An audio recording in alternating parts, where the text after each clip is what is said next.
I have the opportunity to speak with many different communities about financial issues, and it is remarkable to me how different each community is when it comes to financial matters. For example, when I speak with some communities, I don't have to convince them about life insurance. They already have it. They already have acquired it for their children.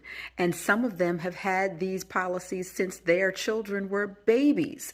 I don't have to tell them about high yield savings accounts. I don't have to tell them about the power of having a will and having a trust and about power of attorney. I don't have to convince them of all of those things. I don't have to speak with them about why they might need to look into an annuity so that their retirement is protected. I don't have to convince them of those things. Normally, what I'm there to do is help provide them with certain of those elements. But convincing has already been done because it has been ingrained in their upbringing. And then when I speak with other communities, I marvel at how they work together. It is almost a given that in some of these communities, multiple generations will live together. Multiple generations will work together, and different elements of the family unit and even friends will get together. For example, they will buy properties and all chip in and pay the mortgage so that the mortgage ends up being paid off much more quickly. And then they'll rinse and repeat. And before long, they will have multiple properties that are already paid off. Now, in doing this, they may have someone who stays at home and watches any children who may be around. That limits how much they have to spend on child care. Someone else may do the cooking and the house chores. That means that someone else doesn't have to come home from work already exhausted and do those things, but they work together and they're not competing against each other. They want to see each other do well, and so they help each other do well. And along with this, they make sure that they are putting in the work to get and acquire skills. So if they get a property that needs to be rehabbed, they can do it.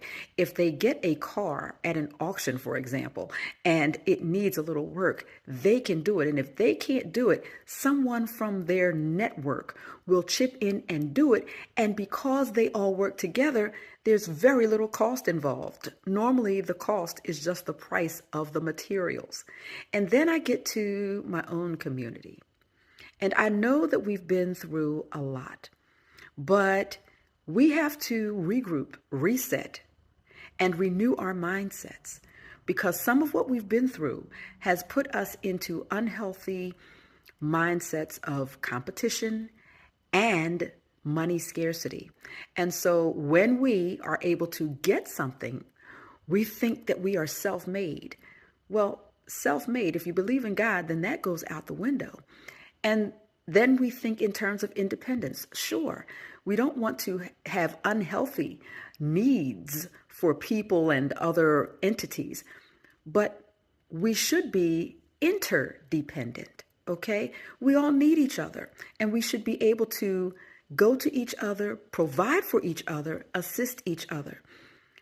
And so I guess what I'm saying is when I speak to people in our communities, let's talk about life insurance. When I say something about life insurance, most of what I hear is, I don't want anybody to profit off my death. I'm just going to get the bare minimum if they get anything at all. Or somebody told them something about something that didn't work with them with life insurance. And I can almost guarantee you that you do not know the full story. I had someone tell me that they were 100% against an IUL because they had one, and when their loved one passed, it didn't pay out. Well, guess what?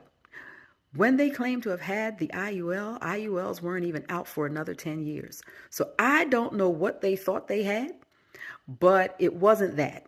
And now they are 100% against this type of thing, and they are misinformed. And that's another thing. We have a lot of misinformation in our communities. We need to buckle down, listen, and stop wearing the money that we do get. Stop driving the money that we do get. Stop blinging out the money that we do get. Because then we always have a need and we get further and further behind. Let's talk.